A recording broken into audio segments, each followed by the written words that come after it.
What's up YouTube, Kristo here, and I've got another fall favorite review. This time something really special.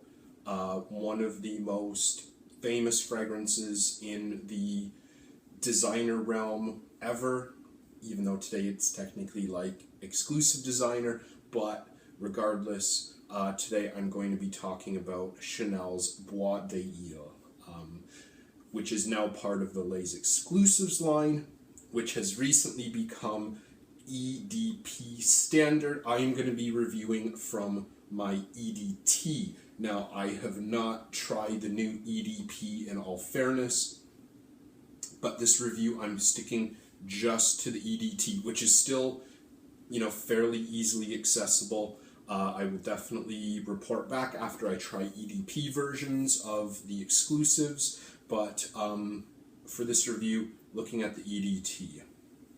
This fragrance here is 90 years old.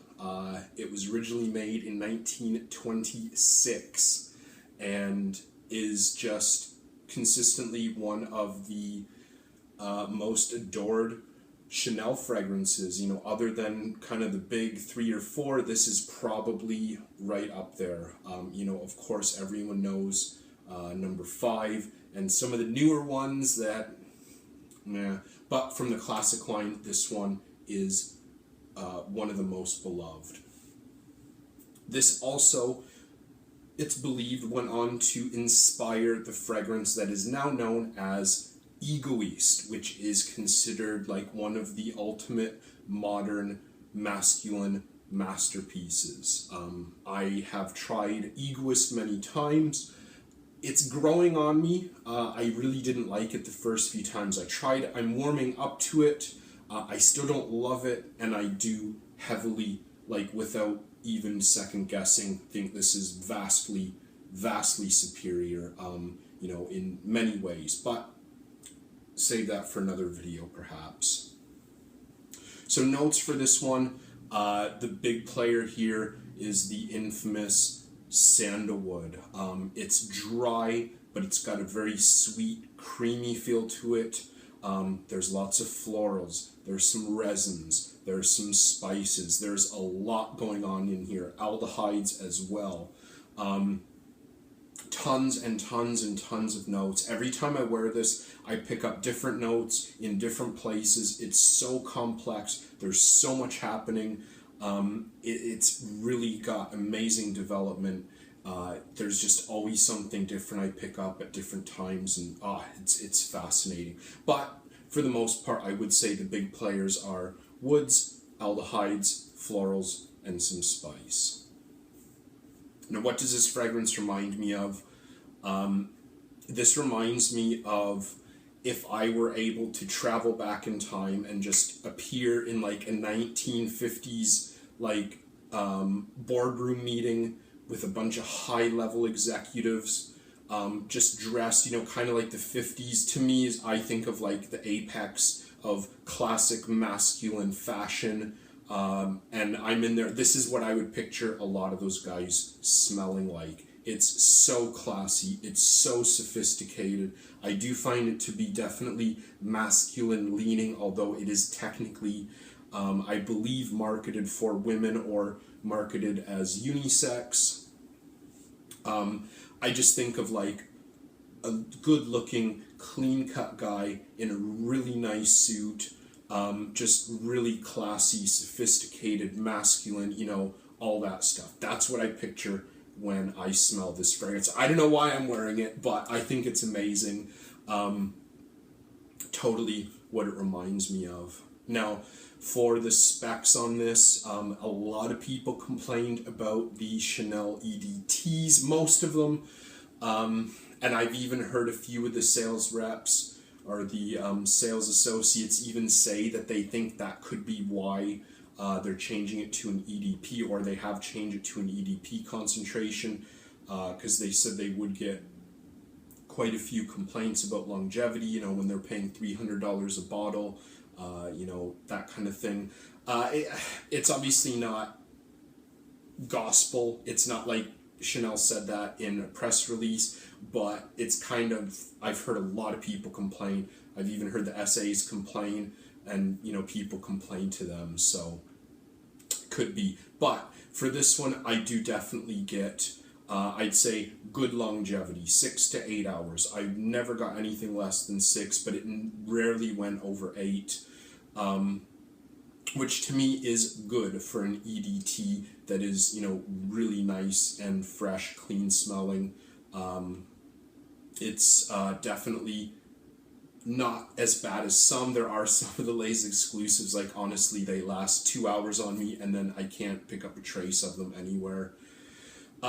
Projection for this, I think it is good because it's not too strong, which I think is really good for a classy fragrance. When I'm trying to exude, class and sophistication, I don't want everyone in the room being choked out by my toxic cologne kind of thing, and I think this is perfect.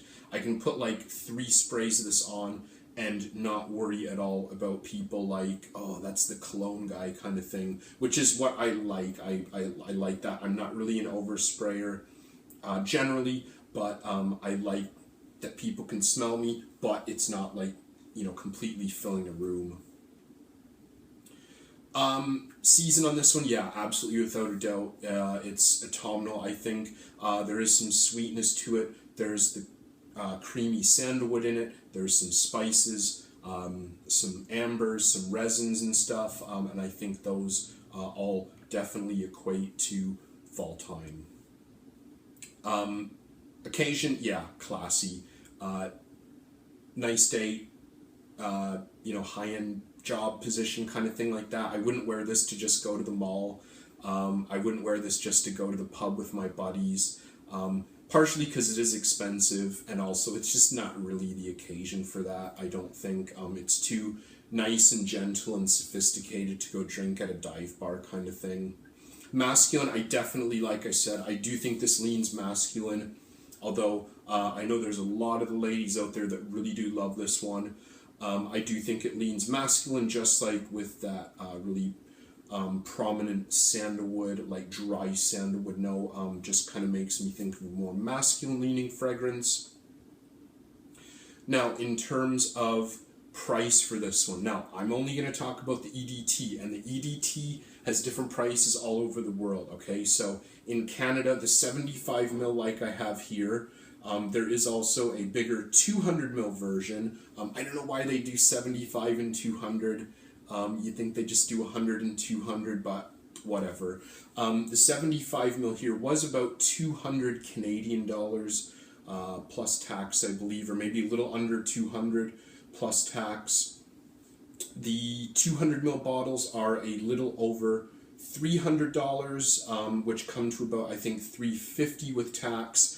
So you do definitely get a better bang for your buck with the 200 ml. And if you're someone like me who kind of counts their sprays, the 200 ml, you don't have to worry about that. I got this because I got it for a really good price, gently used. I do actually really wish I would have picked up a 200 ml bottle of this when the EDTs were getting taken off the shelves. I didn't, kind of regret it, but it helped me put money into some other amazing fragrances I have. I've still to try the EDP, so maybe it's going to smell awesome. I know it's considerably more, but it is a higher concentration, so we'll see what happens. Now, availability for this, it's pretty hard to get unless you live in a major city, or Chanel will ship to you. Some places will, some places I've asked and they kind of said no, but I might have been able to, twist their arm or whatever. I don't know. Some countries, Chanel even do mail order, but in Canada, as far as I know, they do not. I think you do have to order them from the boutique or shop in the boutique itself. Good luck finding these discounted. Chanel do a really good job of keeping most of their fragrances out of the gray market. The ones that do kind of seep into there usually are nearly retail price anyways, and in my opinion, I'd rather pay the extra $10, get it from a Chanel boutique with someone who knows what they're talking about, someone who's going to make a little bit of commission off their sale. I don't mind doing that, and they're probably going to give you handfuls of samples. So yeah, in my opinion, I'd rather just get this from the boutique, or any Chanel's from the boutique, rather than just from some shady, gray market, faceless gray market website. Positives for this one, I don't think there's much negative I can say about it. The positives are just overwhelming. It smells amazing. It's such a historic precursor to a lot of these niche fragrances that are coming out today. Sandalwood is pretty trendy. It was maybe a bit trendier a couple years ago. It's maybe a little bit over its heyday, but sandalwood's a pretty trendy note, or it was recently at least. This is just totally different if you think of like fragrances from the 1920s or 30s or 40s or 50s or 60s. This is just totally different than anything I've really ever smelled up until, like the last couple decades, which is really special. Just shows you how cutting edge Chanel were for the time. It smells amazing. Again, it's definitely not going to be something that everyone on the street's going to be smelling like Allure Homme Sport. It's not like it's everywhere, but so many guys wear that nowadays. I guarantee you there's not going to be many people wearing this, at your office or, at dinner or something like that. There's just so much positive I can say about it. I'm just going to stop there and say negatives, other than the price tag, and now that they're changing it to the EDP, or have changed to the EDP formulation. Those are kind of my only faults with this. And the EDP, kind of pushing the price up even more. It depends what you're going to look at. If it is still formulated really well and you are getting better performance out of it that you want, then that's a positive. And I think that's worth, the extra $50 or so. That's my opinion. Negative, the only thing really, if you live in some parts of the world, it's going to be virtually impossible to find, unless you have a very reputable third-party shipper that you can really trust. But yeah, I think that's really the only negative downsides to this. Overall, in my opinion, this is an absolute Hall of Fame, legendary, one of the all-time greatest, like, masculine designer marketed fragrances. This just set the standard, but like 70 years before a lot of these newer trendy sandalwood fragrances were coming out, and this was doing it, over half a century before these houses even existed. And I think that's awesome. One of the reasons I love a lot of the early Chanel's. I love the Chanel Les Exclusifs line, with a few exceptions, but I think they've always been doing some really innovative stuff, and it is definitely, without a doubt, a fantastic house that really needs to be looked into by more gentlemen, because I think they do kind of market or focus more for the the female customer. But yeah, there you go. Hopefully I did it justice. I know this is an absolute legendary Hall of Fame fragrance, so let me know what you think of it. What do you think about it compared to Egoist? Yeah, there you go. I'm going to have a few more fall videos before it gets too cold, and then I'll get on to some winter fragrances. So I'll see you all around soon.